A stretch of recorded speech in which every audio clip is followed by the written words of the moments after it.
咧就喺佢自己單位裏面咧都係做啲高管嘅，佢嗯年收入都好高㗎，成8萬㗎。咁但係我哋呢邊咧，我哋自己搞嗰間廚具店咧就一年咧就大概係20零萬啦賺。咁但係咧後邊咧其實大環境包括今年都唔好啦，係咪啊？咁其實好似舊年啊都係先賺嗰10零萬啫嘛。咁啊跟住請個保姆又貴喎，哇！其實一年啊都儲唔到啲咩錢㗎咋我哋。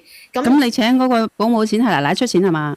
唔係啊，就係我哋自己呢度自己做嘢俾自己啲錢㗎啦。依家佢冇理我哋㗎啦，佢都唔理我哋啦，佢都過咗去啦。咁你而家連線嘅原因就係因為希望睇下點樣去講，叫奶奶補翻呢個彩禮嘅差價俾你啊？唔係啊，依家我就係因為呢個問題，講起彩禮，其實就拉起咗一個導火線啦。咁跟住咧，問題就即係接二連三咁樣嚟啦。咁跟住同我老公依家個感情就開始越嚟越差咯。咁啱啱講起彩禮啦，咁後尾咧就講講起帶細路呢一個問題啦，係咪？咁而家又要請保姆，咁跟住咁我哋自己啲收入又唔係高喎。哇！你睇下叔仔嗰邊，佢收入幾高啊？係咪先？佢哋兩個老人叔仔收入高唔關你事㗎係嘛？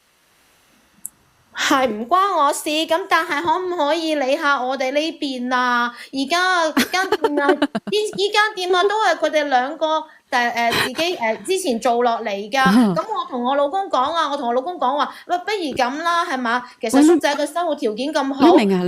你加個逗號先啦。你冇講嘢，好似唔使講逗號咁先啦，好嘛？唔係，我感覺性你好似邊個有着數就邊個就要扶下你哋咁嘅喎，你都幾好嘅喎，我覺得。唔係啊，唔係咩？嗱，奶奶嘅銀紙咧，你又要奶奶扶下我，跟住咧叔仔嘅銀紙你又要照顧下你。我真係好委屈㗎，我自己其實我自己真係可能係我承認我係有心理唔平衡，咁所以我先會做出啲咁樣嘅嘢，或者係有咁嘅反應。咁我想講，好似叔仔依邊啊，佢自己生活條件咁好啊，係咪？咁佢自己個年收入又咁高，我哋啊先咁少，而且依家又要而家我個女又出咗世啦，咁跟住咧又要請保姆去帶啦，咁其實一年真係冇剩翻幾多錢噶嘛，咁我咪同我老公講話嗱，不如咁啦，你叫你阿爸阿媽翻嚟啦，一係咧就幫我哋帶住個仔係咪，帶住啲細路，跟住一係咧就翻落去店鋪度幫手，畢竟佢哋熟行熟路啊嘛，而且以前間店都係佢哋經營開嘅。點解老爺奶奶依家唔想去幫你湊咧？佢就係喺嗰邊同阿叔仔嗰邊啊生活得好咯嚇，佢哋就有錢啊嘛，係嘛？咁佢哋咪硬腳咁啊喺度攤世界咯。咁依家呢間鋪係等同於俾你兩公婆打理嘅啦喎，係咪？係啊，俾我哋打理啊。打理咁啲錢係你哋收入定係點樣？咁收入梗係計翻我哋自己攞翻噶啦。哇！咁你仲想點樣啊？頂永恆啊！你啱先計嗰條數，你又計漏咗間鋪咧。冇啊，我未講啫，咁耐我都唔出聲，我未講啫。我因為啱先我以為佢係打工嘅，咁人哋都俾。而家你唔使養家公家婆，而家你叔仔，我覺得佢好鬼蝕本嘅喎。我要講俾你嬸仔聽先得。首先呢家公家婆又係佢哋養，咁如果冇咗呢間鋪，咁你嬸仔同埋叔仔又要出錢養嗰兩個老嘢嘅咯喎。關鍵咁樣都仲要唔滿足喎，仲要走上嚟投訴人哋喎，死女咩人嚟㗎？呢個世界都係咁噶啦，我頭先都同你講噶啦，呢個世界就係咁唔公平，就係咁癲。你點啊？咁就係點啊？我而家就係唔知點，所以我先至我心好唔舒服，所以我先揾安若老師。你重翻嗱，你要怪呢就怪你唔識揾一個男朋友老公，好似你叔仔咁。其實你家婆咧生兩個仔咧，真係嘅，你應該嫁俾細嗰個。嗱44萬咧加一間鋪，仲想點樣？我都唔知你有咩唔滿足嘅，頂你個肺啊！仲請保姆喎，如果你按照你話20萬左右，仲話請保姆，咁你自己嘅錢你自己搞掂佢啦，關你間公家鋪咩事咧？唔使養公婆，鋪俾你，屋幫你供，俾屋俾你買，咁仲點啫？佢咁樣永恆姐姐，你又講得啱啦！你話我係咪嫁錯老公啊？嗱，我老公真係廢柴嚟㗎！我同佢咁講之後啊，叫佢啊，同佢阿爸阿媽啊，係咪啊？叫佢翻嚟啊，幫手做呢啲嘢，佢騷都唔騷我啊，仲要俾面色我睇啊佢！你老公廢柴嚟㗎？鬧佢！你老公你有冇考？唔係你有冇打算離婚啊？姐姐仔？我唔想嚟啊，但我做咩啫？心唔廢柴你舒服唔同佢嚟咩？咁我叫佢同佢阿爸阿媽講下啊嘛，睇到我咁辛苦，又要帶仔，又要管住間鋪，係咪？佢佢幫我開句口講下都唔得咩？咁跟住啊，哎呀，呢佢話咩？個真係公主病嚟嘅呢個嚇。你有幾辛苦啊？一個係啊阿媽，我一個保姆喺度，仲加埋一個廢柴老公。我諗住你就過去係佢廢柴。我諗住過去接手啊，因為好鬼死辛苦啊，係真噶。我寧願去，我而家想去做嗰啲咩家私嗰啲咩嘅嘢，唔想坐喺度做直播啊。嗯，咁啊，叔仔嗰邊先一個細路，呢度兩個喎。點解你咁？點解你要生兩個啊？嗱，你嗰個江西妹真係叻噶啦。首先咧嫁咧揀老公就比你叻啦。第二咧佢生一個就搞掂啦，然後有兩個老爺幫佢帶。你睇下，我其你準唔實準啊？所以啊，我覺得我老爺奶奶啊，佢嘅心裏面根本就冇佢呢個大仔嘅。死啦！呢個咩老會路嚟嘅呢個公主病。喂，排隊喎，人哋湯圓，有冇俾人排隊啊？嗱，去人哋間家私鋪一個唔覺意就做老闆娘啦，咁你都唔滿足？你明點解你咁唔滿足嘅咧？我去嗰度直播賣家私啦，你嫁俾佢啦，我高低都買，你買兩件翻嚟。係啊，我都係咁話。而家我就係唔忿氣，點解佢哋可以咁樣咁大細超乜都顧晒嗰邊，就唔顧下佢嘅大仔呢邊，就掉低我哋就唔理啦。跟住啊，我仲有啊，我都未呻完啊。咁你信啦，公主。我叫佢咁樣翻嚟幫我，但係佢又唔制，出錢又唔制，又唔出力，係咪啊？乜都掟晒我自己呢邊去理晒，跟住啊，我老公啊，就係因為咁樣啊，跟住嗰日我就係因為佢唔肯講啊嘛，咁我咪自己打電話同我奶奶講咯。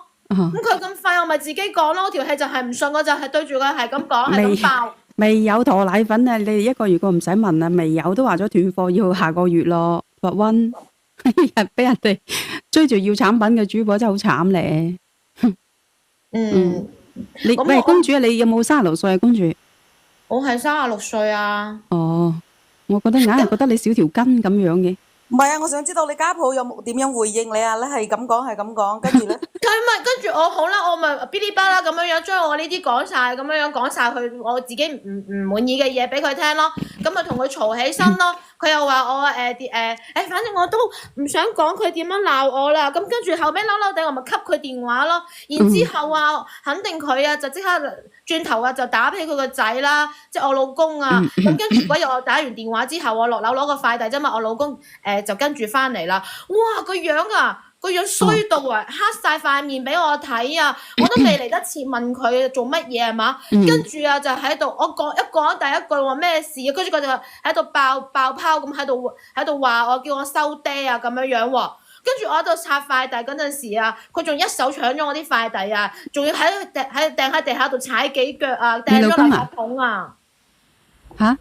係你老公啊？定係邊個啊？係我老公啊，喺度發癲啊佢，掟我啲快遞啊，仲要佢話我亂咁花錢買衫喎，話我買啲衫啊幾百蚊一件啊，日日識得買啊，仲要面啊，好意思啊，問佢阿爸阿媽攞錢啊咁樣喎，跟住我咪覺得你啲錢你係咪問你奶奶攞㗎？唔係，啲錢係我自己賺翻嚟嘅，我點解唔可以買？就係因為咁樣，我先覺得佢好過分。然之後我咪攞張凳車佢咯。打交啊？咁佢先打我先㗎。咁邊個打人咗啊？咁究竟係你差佢？我冇打你喎，我聽你講，佢只不踢你啲快遞啫喎。佢踢我啲快遞，我咪打佢，我咪鬧佢咯。咁你打佢邊度？佢係一巴冚落我度㗎，安若老師你都唔知道啊！佢打落我塊面度，我先攞起張凳拍佢㗎。佢即係佢叉你頸，你叉佢下邊嗰度啊？反正我同佢，我就同佢死過，我唔怕佢㗎。唔係邊個打贏咗？我拍完佢，咁佢咪走咯。邊個打贏？梗係我贏啦！我啊，咪同佢似過咯。死啦！美霞，我覺得佢未大得透啊，點解咁嘅？千祈唔好臨陣逃跑啊！定係點講啊？忘記咗呢個詞。所以佢咪就嘴有冇歪到？我點知佢係嘴有冇歪到啊？反正我唔理，我拎起張凳我就眯埋隻眼，我就拍埋去。然之後啊，嗰隻死佬啊就唔理我啦，跑咗出去之後啊。咁而家佢俾你打走咗啦？係啊，跟住佢而家唔理我啦，我哋而家冷戰緊啦。你想叫我幫你打電話叫佢翻嚟啊？我又唔係話叫佢幫，唔係話要打電話叫佢翻嚟。而家我就係、我自己都唔知想點，反正我就好唔爽，跟住我老公就要咁樣。喂，我嚴重懷疑你究竟有冇做媽咪啊？我真係我感覺性唔到你有個母愛喺度啊！你究竟成熟未嘅？硬係就覺得你未成熟，好似嗰啲。我其實安若老師，你知唔知啊？我所做呢啲嘢唔係為咗我攞咗啲嘢錢啊，或者點樣翻嚟係即係諗住自己舒服噶。喂，我都係幫我老公諗噶咋，佢都唔容易成日出去做嘢係咪？跟住我又要打理嗰間店，又要湊住兩個 B。你如果係為你老公去着想，你兩個應該去拼搏，而唔係不斷去花你奶奶身上啲銀紙咁樣。喂，講真一句啊，呢個係人哋阿媽嚟嘅，你不斷係咁挖，人哋幾心痛先得㗎。佢就係心痛佢阿媽，有冇心痛過我？喂，人哋阿媽成間鋪都俾咗你咯喎，間鋪都係我幫佢哋打理㗎。咁你打理係收入係咪你先？咁我做嘢我梗係要有收入㗎啦，安若老師。萬一第日佢一腳踢開我咪咩都冇。咁你一個年收入而家幾錢？好少咋，近呢2年真係好差，即係賺得個雞碎都得個10零萬，一年先賺得10零萬，你諗下啦，安若老師，你攤分到一個月裡面賣萬零蚊。你答咗我先係，你係咪細細個嗰時候咧，你阿媽咩都幫你操持晒嗰啲嘢嘅？咁我獨生女係咁噶啦，我又唔係話我一定係嬌生慣養，咁但係我而家你哋話咁都話叫做唔叫做嬌生慣養啊？哇！我又要湊小朋友，又要落店鋪做嘢，我仲嬌生慣養啊！我又唔係話咁你咪請咗保姆啦咩？咁我兩個我帶唔掂啊嘛，間鋪有時成日日日都出咁轉有人噶嘛，我自己一個人睇住間鋪由朝睇到黑噶。咁一係你去出邊打工啦，好冇？或者一係我帶你去偷電瓶車又得，都可以，咁咪唔使打工咁辛苦咯，係咪？偷電瓶車啊！我而家辛苦唔係話我自己唔可以捱苦，但係我偷電瓶車養你啊！嚇，開電瓶車養我？偷嚟養你啊！哇，咁唔得啦，唔做呢啲，唔做呢啲嘢。做乜嘢唔做啫？你打工都咁辛苦啦，喺間檔口嗰度做老闆娘都咁鬼死辛苦咯，係咪？係啊，安若老師啊，你聽我講埋先啦。咁你數啦，你有咩苦你即盡情咁數啦，咁就。跟住啊，你知唔知我將嗰次啊，佢哋國慶嗰陣翻嚟啊，係咪？佢哋放假翻嚟啊，個叔仔啊，反正佢成家都翻晒嚟啦。咁跟住嗰日食飯嗰陣咧，咁我之前同我老公就係因為呢啲嘢咧，其實都已經成日都成日搞冷戰噶啦，係咪？面咗咁噶啦。咁翻到嚟嗰日食飯啦，睇見佢哋我就真係火都嚟埋啊！我咪即刻喺度。大家三口六面講清楚咯，係咪？點解我哋啲嘢就劈開唔理，係嘛？就係成日去江西嗰邊，係咪？去同佢哋住，又幫佢帶仔咁樣。咁啊，佢哋黑我面，我咪黑佢面咯。大家成個飯局都係咁樣噶啦。跟住我老公啊，拉住我唔俾我講喎，我先唔理啊。我覺得難得我見到大家一齊坐埋一齊啊嘛，咁咪三口六面拆清楚佢咯。咁拆清楚未啊？講得啫嚇？拆清楚未啊？佢哋咪就係都係咁擺埋個死人樣唔理我咯，當我好似傻婆咁啊！跟住你繼續發爛渣係咪？咁我梗係嬲噶啦！我咪後邊我見到佢哋咁樣，成家人都唔企我嗰邊噶啦，我連我老公都係咁樣啊！我咪即刻走翻我阿媽度咯，我唔想睬佢哋啊！咁你走翻嚟，跟住我翻去我阿媽度，我阿媽咧又唔理你啊？同佢哋企埋同一陣線咁喎，又唔理你啊？你媽？我媽話我啊，聽完我咁翻去同佢喺度發牢騷啊，佢啊竟然唔幫我啊，仲要幫佢哋講啊，企喺佢哋嗰邊啊講説話，話我自己啊唔生性啊，唔識得去維護好家庭啊咁樣啊，又話我咁樣做唔啱啊，喂，佢係我阿媽嚟㗎，點解連佢都咁講我㗎？係咯，點解阿媽都咁樣去講你咧？何解咧？個個都係咁樣，我自己好委屈，基本上都冇人理我。仲要俾晒面色我睇，連自己媽都咁樣。即係你意思就係話你受咗好大嘅委屈啦，個人咧都有問題，唯獨是你冇問題。我有乜問題嘛？我就唔知道，我自己咁辛苦為咗頭家，連你自己個媽都咁講你，你係咪應該正視下你自身嘅問題咧？嗱，認為佢有問題嘅話，全部溝個一字下。你明？你睇公平下。我覺得你阿媽保護得你太好啦，係真嘅。杜志成，你依家結咗婚9年，你仲可以活到而家咁，其實我覺得你真係幸福好多噶啦。你試睇下下邊嗰個邊個嗰個姐姐仔，活成一個鐵漢子。我依家都好似鐵漢子咁㗎。你何嚟都有鐵漢子啊？乜嘢都幫你鋪排好啦，你仲要話鐵漢子？我都唔知你鐵漢子喺邊度。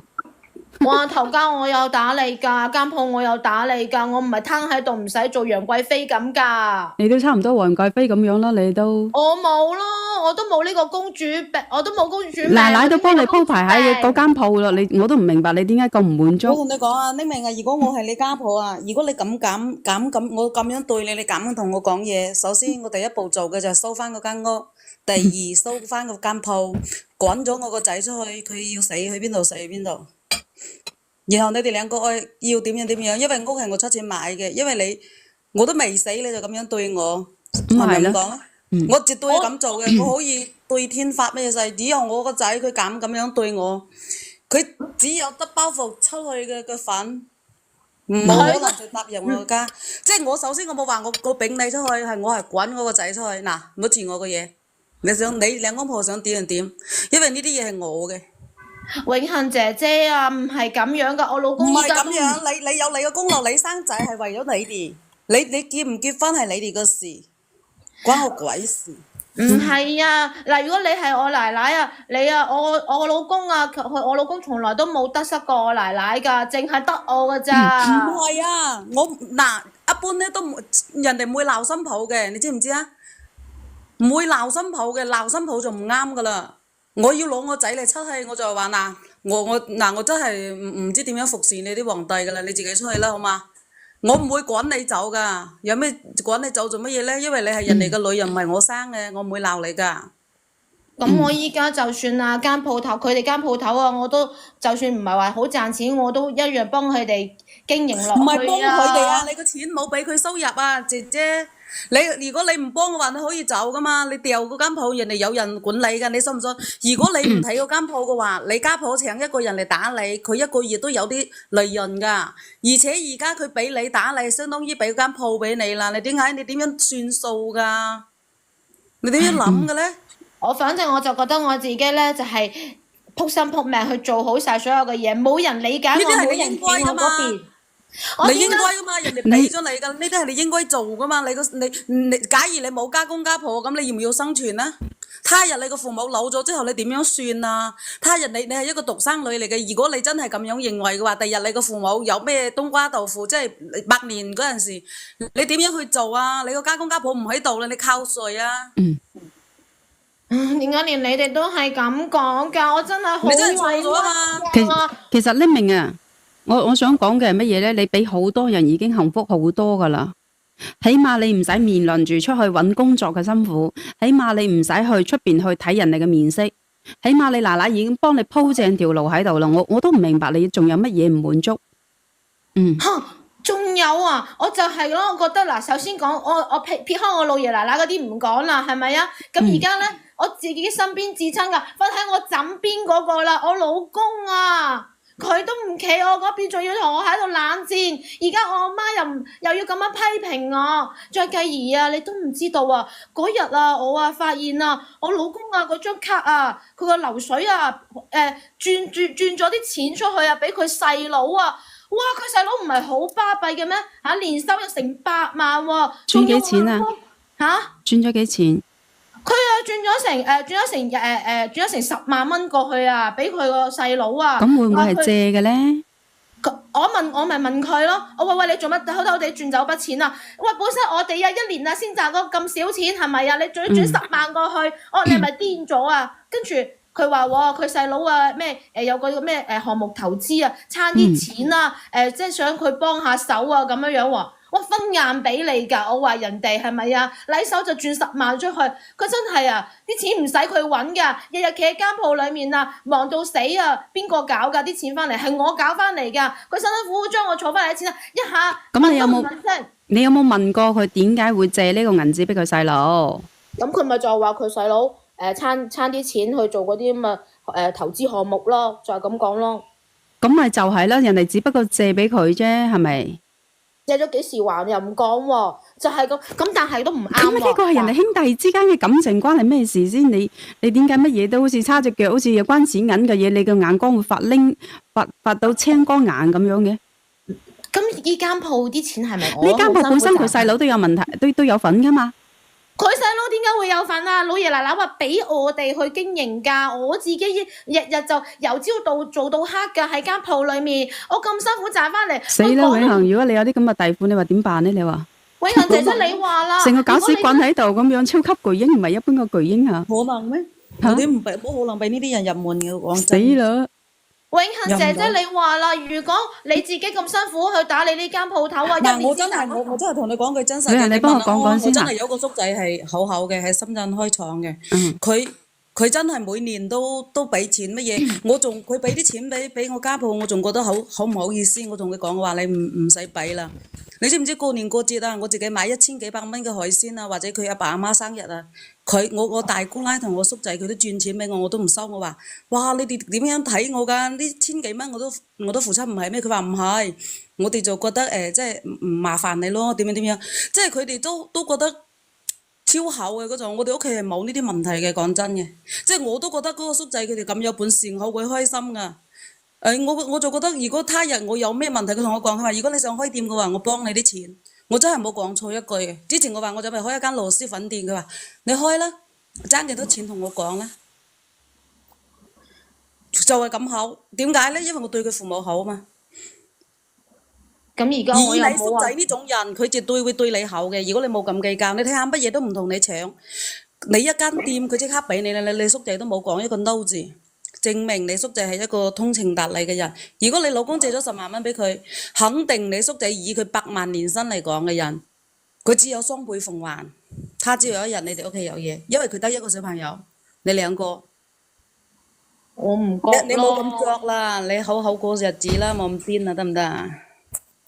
咁我為咗乜啫？我都係為咗我自己頭家啫咁你而家嘛。因為生活都好易啊，請得起保姆嘅人，你睇下我哋啊，洗衫我都要用手洗，我都冇用洗衣機。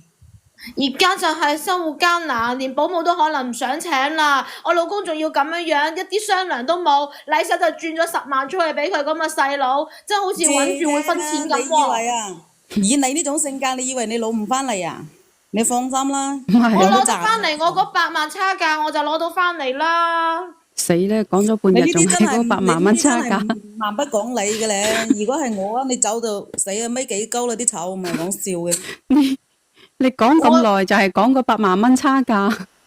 唔係啊，咁啱永恆姐姐講啊嘛，話我後邊可以攞得翻嚟啊嘛。我兩我話嗰10咗咁耐，萬蚊絕我得到對攞得翻啲乜嘢？嘅，因為如果你話你家鋪佢哋知道你係咩為人，以後驚咗你噶啦。佢點解走去江西都唔喺廣東啊？廣東咁好嘅地方啊，你諗下啦，好嗎？咪就係咯，咁都唔去，你都唔反思下自身嘅問題。喂，你明日你如果咁諸多睇唔滿意，咁多樣樣嘢都覺得人哋唔啱嘅情況下，你好快離婚嘅啦喎。準備你呢一對小朋友咧，就喺單親家庭中長大嘅啦喎，就只能夠係咁嘅啦喎，係咪？我就係你下下我就係咁計較，你幾時過得到人晒啊，大佬？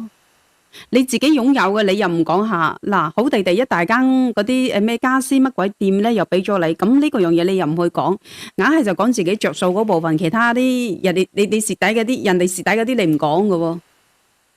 佢蝕咩底啫？佢點唔蝕底啊？嗱，我我同你講，正確嚟講，你屋企嗰啲家咩產嘅情況下，咪應該一人一半啊？如果真係要分嘅情況下，邊個揾錢就跟邊個噶啦。咩啊？咁人哋開始做呢間店嘅話，唔需要成本嘅咩？嗱咁樣咯，我當其時我自己都冷靜咗落嚟嘅，咁我就諗住同我老公，我阿媽又咁話我老公又咁樣，咁我咪自己都冷靜過，咁我咪諗住俾翻個落台階佢咯，咪翻去咯，咁咪同佢講翻嘢咯。啊，點知嗰條友睬都唔睬我啊！你老公唔睬你啊？係啊，因為你公主病人太多啦，同你一齊相處好辛苦吓。雖然你係有啲可愛，不過同你相處好辛苦啊，一身公主病啊，你知唔知道啊？我哋喺度講就喺度笑啫，但問題同你相處嗰個人好難頂噶嘛，你冇考慮過呢樣嘢咩？咁點解唔係冇人考男人慮過我？係丟架啊！其實你知唔知娶一個老婆啊，真係好丟架㗎。一個老婆懂事同埋唔懂事，即係好似你頭先講食飯嗰件事咁。假如你啲叔仔一年先翻嚟一次半次，我首先話你煮唔煮菜都好啦，哪怕你打外賣翻嚟一家人食都好啦，你裝你都要裝到對佢哋熱情，人哋都會舒心啲，而且你仲傾呢啲嘢，即係一個如果你真係一個好嘅阿嫂嘅話，你哪怕係打包啲菜翻嚟都好，煮翻菜俾人哋食，人哋都開開心心，人哋都會放喺心入邊，而你唔係。你老公好鬼丟架㗎，成日都講錢，好似跌落咗錢罌裏頭咁。嗯，咁而家點啊？佢話要同我分開啊！你話啫，唔會分嘅，同你講啊，兩個小朋友，而且你又冇出乜嘢車，嗯，係咪冇出車係嘛你？有冇啫？啊？出咩車？冇嘅唔會啦！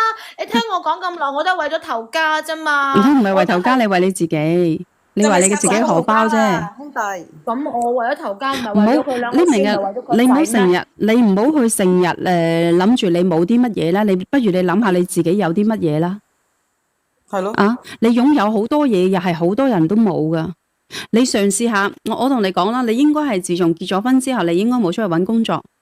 你嘗試下出步去俾社會毒打嘅情況下咧，我相信你根本唔知乜嘢叫做快樂，係真嘅。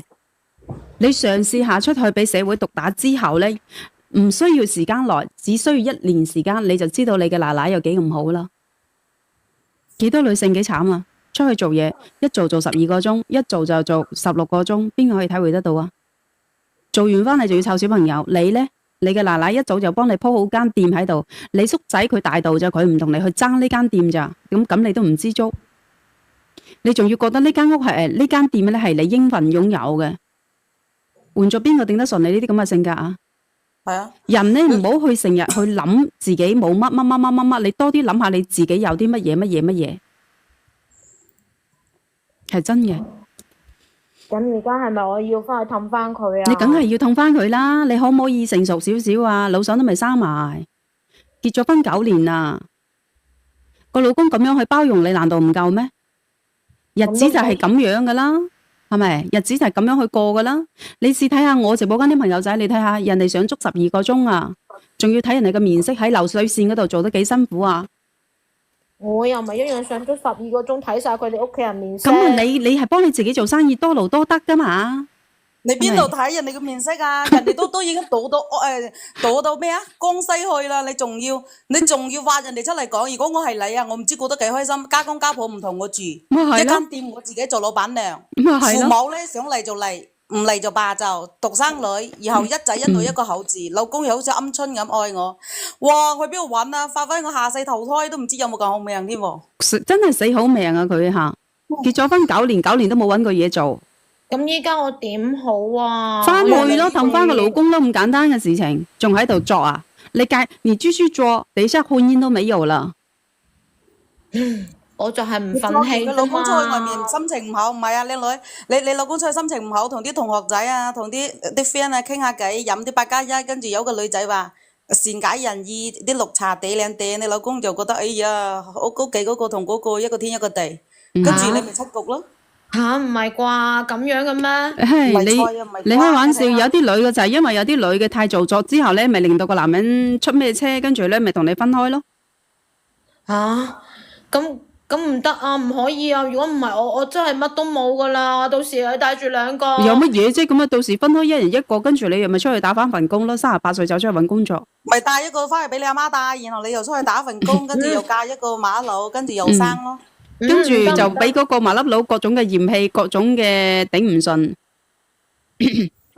咁我冇啦，我都係揾佢同佢道歉講清楚啦。冇咩嘅，反正你翻去你冇作就得噶啦。哎呀，咁多事做乜鬼啊？咁我都係將我自己嘅唔爽嘅嘢講出嚟啫。而家爽啲未？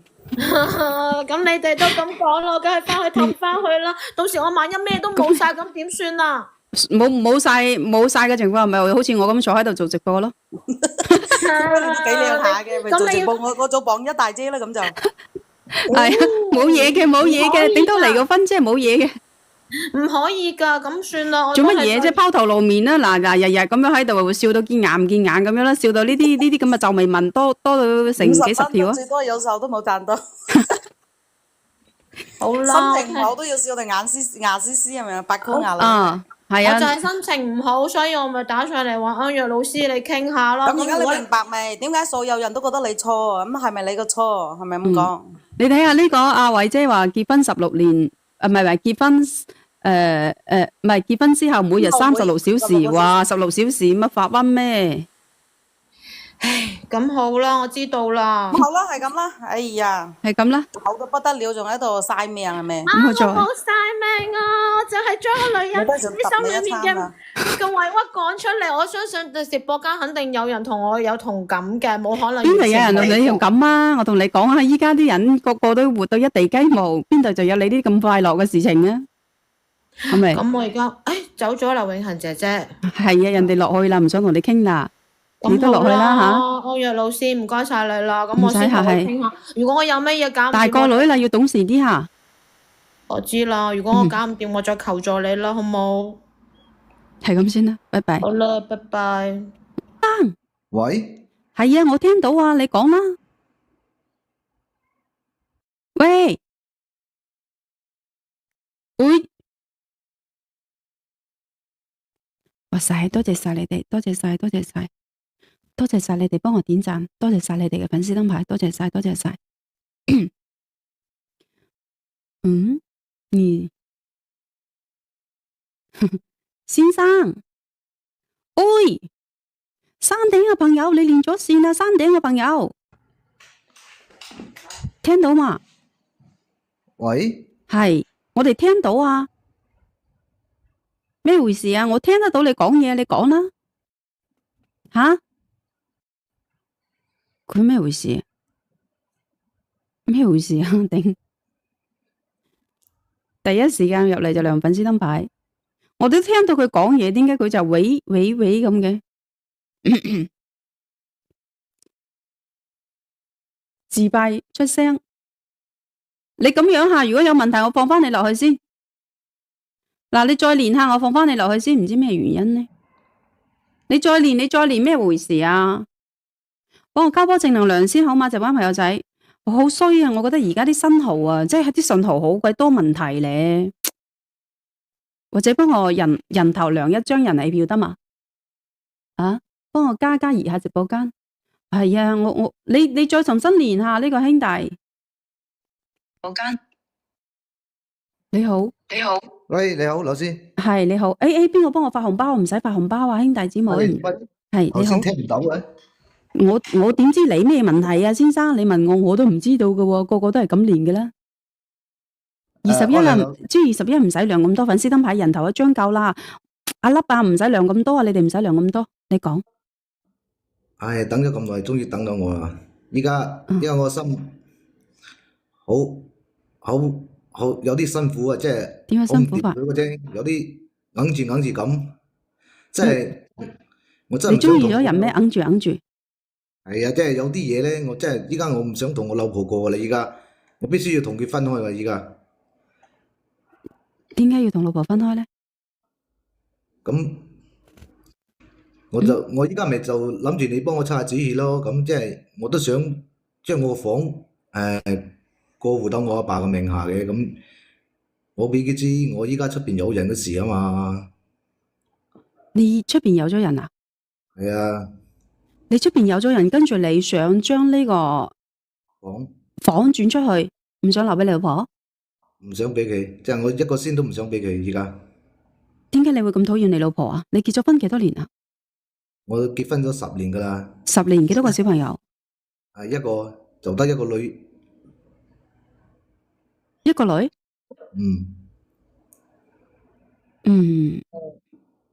你個女幾大？佢嗰個人真係一啲都唔識打扮嗰陣時，就係依家啱識佢嗰陣時咧，仲係識打扮下啦。咁依家一啲都好似嗰啲咩黃臉婆嗰啲啊！你一個月俾幾錢家用佢先，先生？一個月俾幾多家用嘅啊？依家啲錢都係佢理嘅。你一個月搵到幾錢？天涯啊，唔使量咁多人氣票啊，一張就夠啦吓。你一個月萬零蚊，佢揸手係咪？一萬到2萬咁咯，一個月依家。哦，一兩萬一個月，然之後咧就佢揸手。係冇錯。咁佢係點？你點樣去識出邊嗰個㗎？出邊嗰個啊，出邊嗰個係點講咧？出邊嗰個都係你匿名嘅，你放心去講，冇人識得你，係咪咁即係你可以放心去講。出邊嗰個都係同我喺我哋廠入邊幫我做事嘅。嗯，咁佢咧又幫我打理得嗰啲嘢咧，打理得好好，即係嗰佢好啲數目識打扮嘅啊，嗰啲仲有佢一個又識打扮，二個又幫得我手咁咯。樣靚身材正係咪？係即係我個老婆依家點講咧？成日好暗沉嗰只嘅。係咯，佢暗沉都係錯噶嘛，佢唔識打扮暗沉更加知都係一種錯。仲有佢將嗰啲錢啊，即係全部都好似係幫嗰啲外家啲咁咯。佢攞咗幾錢幫外家先？都有20幾皮噶啦。 20幾皮，佢有冇同你講？佢基本上都冇同我商量嘅，即係話依家嗰啲卡咩都係佢揸住喺手上啊嘛。嗯咁有時嗰啲入帳嗰啲咧都係佢阿哥嘅，嗯所以話基本上咩都係經佢手嘅。嗯嗱，好似我哋屋企咁，係嘛？即係我阿爸阿媽啦，又喺我哋廠入邊幫我哋做嘢啦。啊，咁佢一個仙都唔捨得花喺我阿爸阿媽身上嘅，咁我又係一個獨生仔嚟喎。咁你要佢點樣去花喺你阿爸阿媽身上先？即係好似平常時咁，同我阿爸阿媽買件衫啊，仲係買啲咩禮物咁啊，嗰啲一個仙佢都唔捨得使嘅啫。佢唔捨得使，咁點解你作為仔你唔去使咧？但問題上嗰啲錢喺佢手上啊嗱，嘛。我不嬲都係咁樣去講嘅。我哋自己嘅阿媽自己去錫。有時候我都唔會要求，即係有時候我都唔會要求我個弟婦一定要去錫我媽嘅，我唔會嘅，因為我始終認為就係自己嘅阿媽自己去孝順，事關我媽冇將人哋養大，呢個係事實，係咪？所以我都唔會要求人哋個女去錫我媽，但係我自己嘅阿媽我一定會自己去錫。我唔知道大家認唔認同呢一個點吓？如果認同嘅情況下，扣個1。但係我阿爸阿媽係佢家公啊嘛，咁成日都係同我哋一齊生活啊嘛。咁你阿爸阿媽對佢好唔好先？我阿爸阿媽對佢肯定好嘅，即係我老豆咧，即係喺我廠入邊朝早幫到晚嘅，一日都唔得閒嗰只嘅，成日都係又幫我管嗰啲倉庫啊、入貨啊，咩都幫我做嘅。但係我老婆咧就識得喺屋企睇下手機咁，即係佢喺屋企係湊小朋友定照顧頭家啊？小朋友佢都基本上都唔係點樣去照顧嘅，一得閒佢就喺度睇手機噶啦。即係廠入邊啲嘢又唔幫我做噶啦。咁所以就導致你出邊有咗其他人啦。邊個又幫我發一個紅包啊？喂，發紅包嘅朋友仔唔好破費啦，好嘛？唔好破費啦吓，唔好破費啦。先生，咁你係成10年嚟講咧，佢就幫我生一個女係嘛？咁我哋屋企咧就係我係孤獨仔嚟噶嘛。咁我都唔想，同埋我阿爸阿媽都唔想，即係話喺我呢一代斷咗個香火啊嘛。咁叫佢咁係究竟你冇得生定係佢唔想生先？佢都唔想生。佢唔想生啊？係。哦，咁點解佢會唔想生咧？你有冇對人哋唔好咧？點解講得我對佢唔好咧？即係依家嗰啲錢啊，全部都係佢理噶啦。嗱，我覺得我係咁樣去認同㗎，先生，我同你講咧，假如呢個人男人咧係好嘅情況下，同埋你俾足安全感，呢個女性咧，一般呢個女咧係願意同佢生嘅。我唔知道，因為有每個人上嚟嘅時候咧，肯定會講自己着數嗰部分，佢唔會講對方，即係佢唔會講自己衰嗰部分嘅。況且佢生咗一個小朋友，有個女，咁係因為你自己嘅種子唔爭氣啫。係咪？嗱，我真係唔明佢係點諗嘅，即係最起碼自己個廠入邊係嘛，嗰啲嘢你都要幫執頭執尾啊，係咪？嗰啲數目你都要幫我唔係，理下。你係從一開始你冇去叫佢去做，定係佢身體唔好？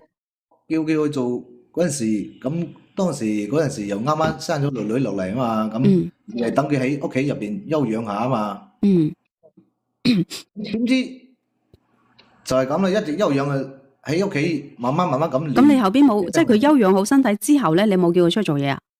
我叫過㗎。啊？叫過㗎。叫過佢唔出。係佢唔出，即係話佢覺得有錢入嚟就 OK 啦，係嘛？即係使唔使佢做嗰啲有我去做咪得咯？咁屋企，咁我又問你啦，屋企啲家頭細務啊，廁所乾唔乾淨啊？嗰啲嘢都一般般咁咯。你個老老實實講，你乾就乾淨，唔乾淨就唔乾淨，你冇喺度一般般。模棱兩可，官方個回答唔好同我回答呢樣嘢，直接講乾定係唔乾淨，整唔整齊？唔乾淨咧。你睇，即係話佢有照顧頭家，佢係唔中意喺外邊啦。咁即係佢有照顧頭家，咁呢個老婆仲算合格啦，係咪？係啊，但係你不如直接同我講，安若嗱，我依家咧係確實有咗呢個2+1，我就邊度睇我老婆唔順眼。嗱，如果我唔將嗰啲責任推喺佢身上咧，你哋一定會話我渣男嘅，係咪？可以咁講啦。全中。咁點樣啊？你點樣識到呢個2+1嘅？頭先我咪講咗啦，佢喺個廠入邊幫我做下嗰啲帳務嗰啲咯，幫我跑下嗰啲咩稅咩務嗰啲咯，係嘛？佢做咩會計嗰啲㗎？係啊。跟住咁，你哋兩個點樣去勾搭上㗎？即係話唔係話勾唔勾搭咁咧，即係日久生情嗰只咯。情不自禁。成日都係朝見口晚見面嗰只咯。天長地久。喺生活上啊，工作上啊，你都好依賴佢。好夾得嚟嗰只咯。咁係邊個話開始咗先嘅？你哋點樣開始嘅？介唔介意講下？開始都係我主動啲。你點主動？即係嗰晚同佢出去食宵夜啊嘛。叫佢出去宵夜啊？係啊。佢幾大啊？佢26歲。26，咁你咧？我係32歲。我聽你嘅聲音起碼36吧，你有冇講年輕咗你自己啊？喂，你哋估下佢個年齡，聽佢個聲音有幾大年紀？起碼都36啦，係嘛？你咪特登講後生啲噶？嗱，呢個時候又開始發翻你哋嗰個聽力噶啦吓，40、48發溫，38以上。黎先生，你係咪欺騙咗我哋嘅感情？你講嗱，冇理由咁多人都話聽到40幾以上噶，你生得有啲成熟係咪？一個有啲成熟，二個咧咁我晚黑就經常捱夜啊嘛。冇嘢，我哋講下笑啫。喂，所以把聲都有啲唔係幾講得話。你食標呢啲嘅係咪？係。哦，咁點樣啊？咁你嗌佢食宵夜，跟住就又買過嘢啦？唔係邊度咁快啊？以為係過咩？真係中獎咩？唔係，我以為你好直接噶嘛，係咪？咁嗰陣時咁又飲咗啲8+1係嘛？咁佢就同我講啦，即係好羨慕阿嫂咁咯，係嘛？有個咁好嘅老公係嘛？咩事都唔使做係嘛？即係就喺屋企搞下嗰啲屋企嗰啲家頭細務就 OK 啦。咁當時咧，咁我聽到佢咁講咧，即係我覺得佢好似又講得啱喎，即係我身邊即係佢對你有意思係咪？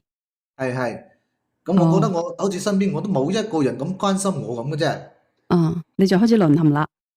係啊，咁自己嗰陣時就即係好似頂唔順嗰隻啦，即係好似就咁咯。就開始去308啦。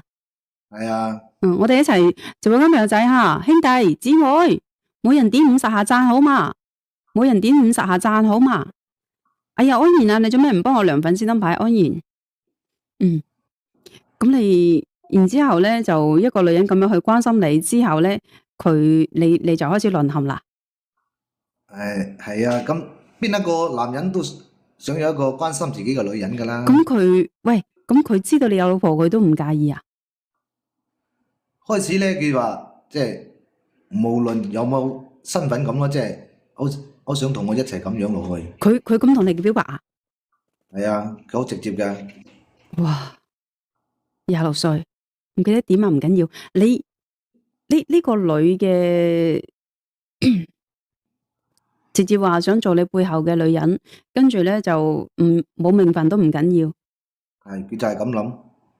咁就開始咗你哋嘅愛情啦。係啊，咁佢結婚未啊？佢未結婚啊。咁依家目前為止喺埋一齊幾耐咧？年半咁咯。喺埋一齊年半，佢想同你結婚啊？係啊，佢同你講嘅，佢又同我講，我亦都有呢啲咁嘅諗法。所以你而家係想離咗婚而去娶佢，係，中毒啦？係咪佢嗰啲翻雲覆雨、騰雲駕霧，令到你心思思？所以話各種我依家姿勢都唔知點諗啊！依家你係咪各種姿勢先？你話俾我聽，好 enjoy 嗰種感受。即係嗰啲唔好講話咧，呢啲點解唔講？一定要講得清清楚楚，我先同你分析嘅嘛。我要了解你中意佢嘅點喺邊度。我中意佢直接咯。乜嘢都唔去講，乜嘢都唔去理，咁我點樣去分析咧？又係咪？咁即係我中意佢好直接嗰隻，即係有咩講咩嗰隻。直接嚟啊！係啊，直接嚟。咁嘅咩？直接嚟。即係本嚟我呢份人咧都係有啲內涵啊，即係有啲怕醜啲嗰隻啦，哦，係咪？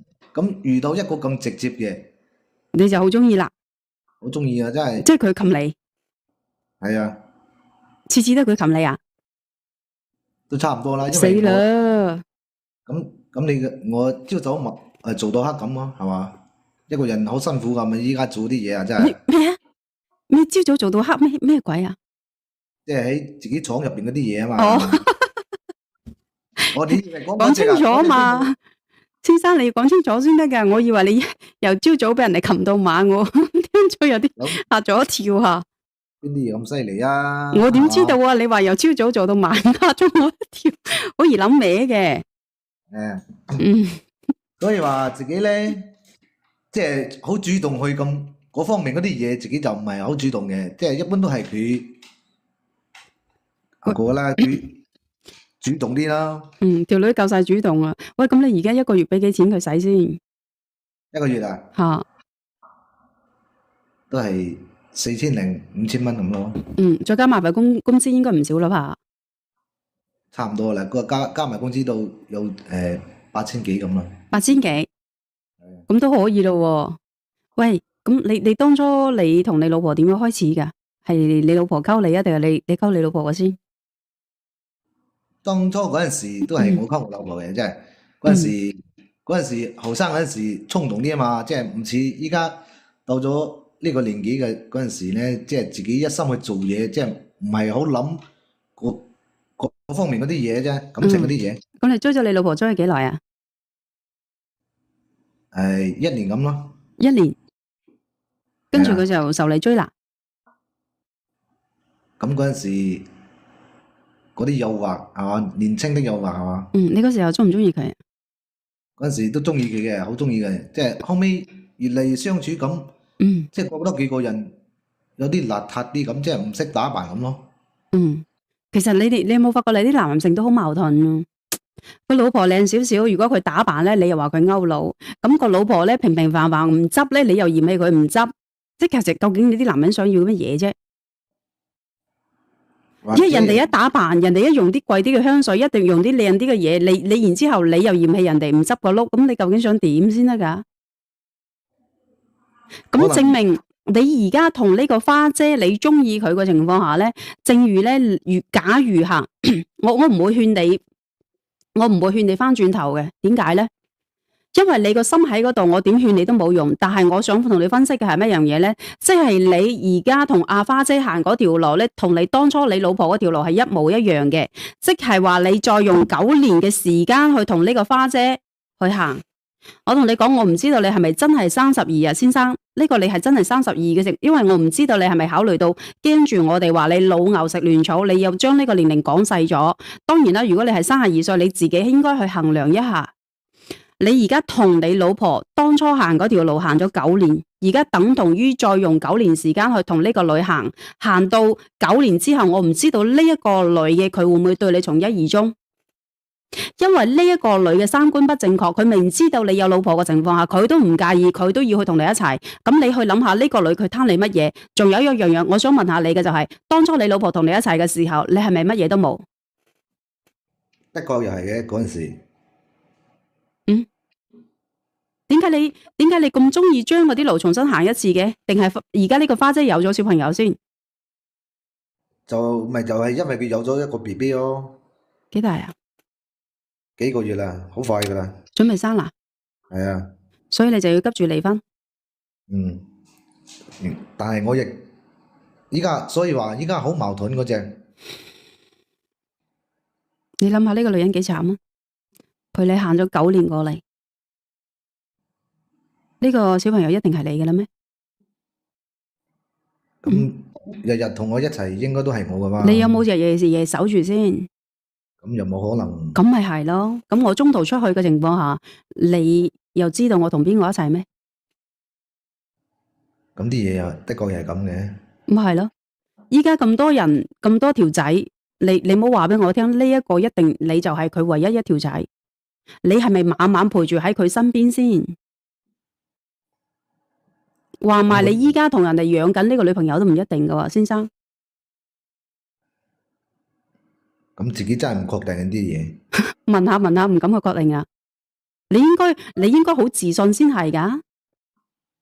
即係啱開始嗰陣時就覺得係自己嘅，因為嗰陣時佢身邊都冇咩男仔嘅。喂，我有男仔，我使唔使展示俾你睇啊？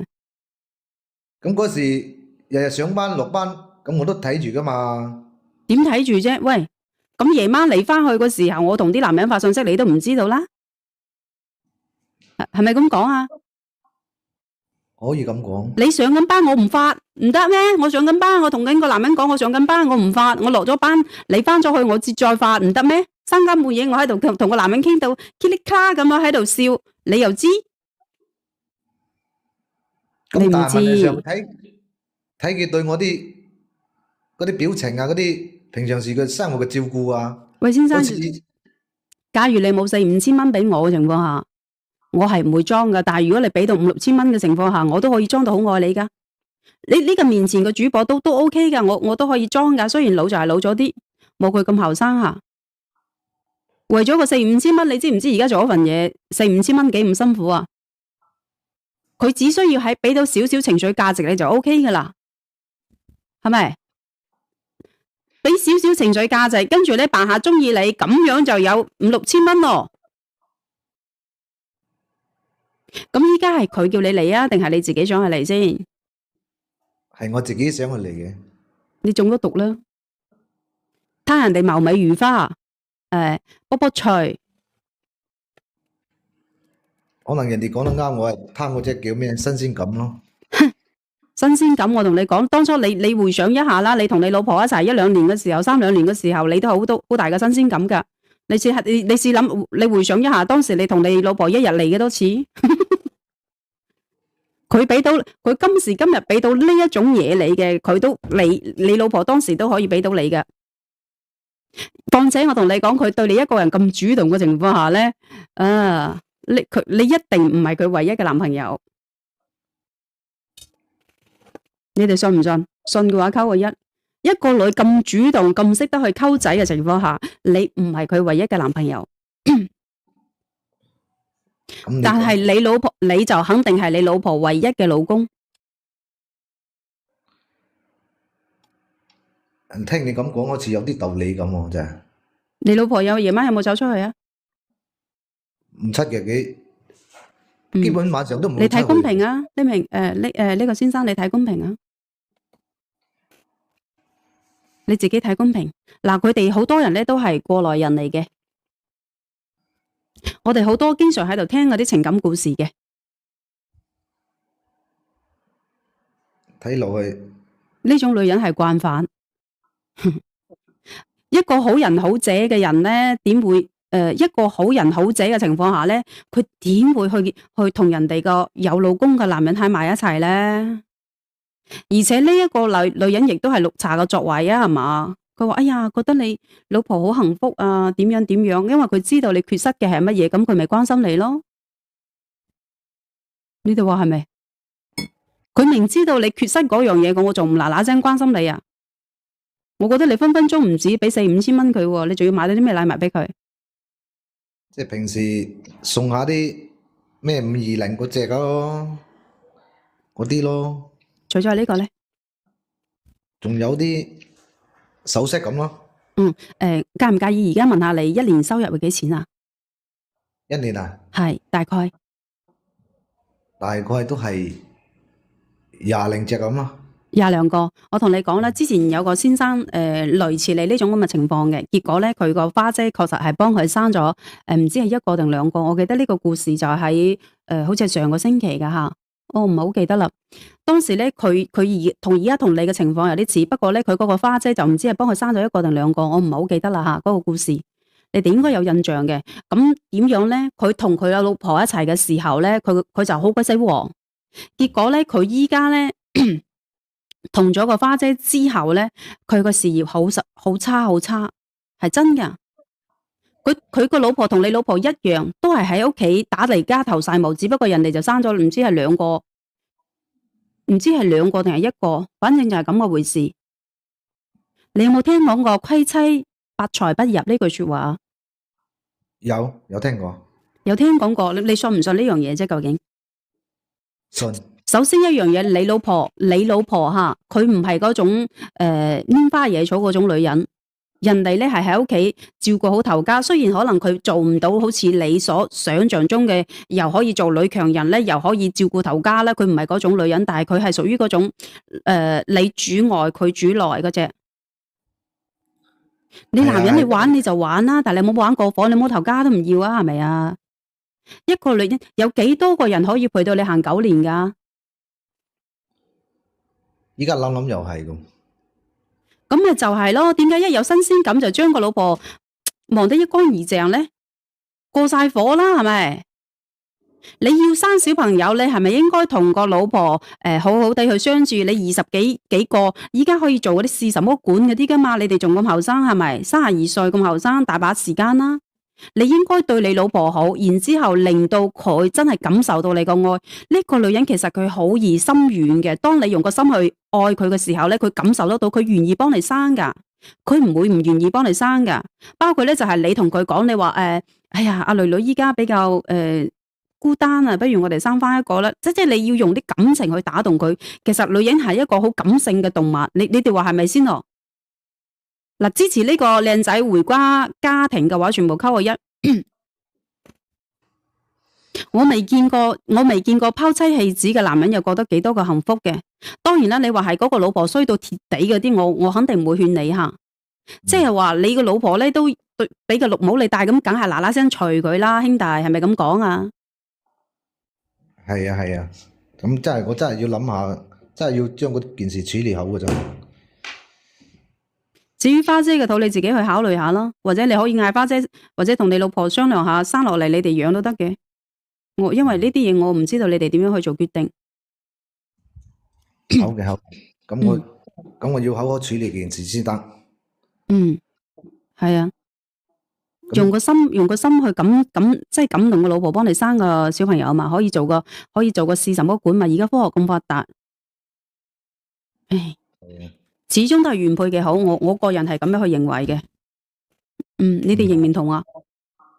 咁好啦，咁我因為你要考慮呢一個女人佢乜嘢心態先得噶，係咪？明知你有老婆，佢仲可以同你一齊，證明呢個人品呢個人三觀唔得嘛。我哋娶老婆唔係娶妻求淑女嘅咩？咪娶人品嘅咩？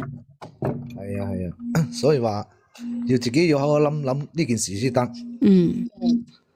係咯。咁好啦，咁我翻去同老婆商量下啦。加油。多謝安樂姐啊。唔使。好，我多謝你聽我勸，好嘛？好，拜拜。拜拜。好啦，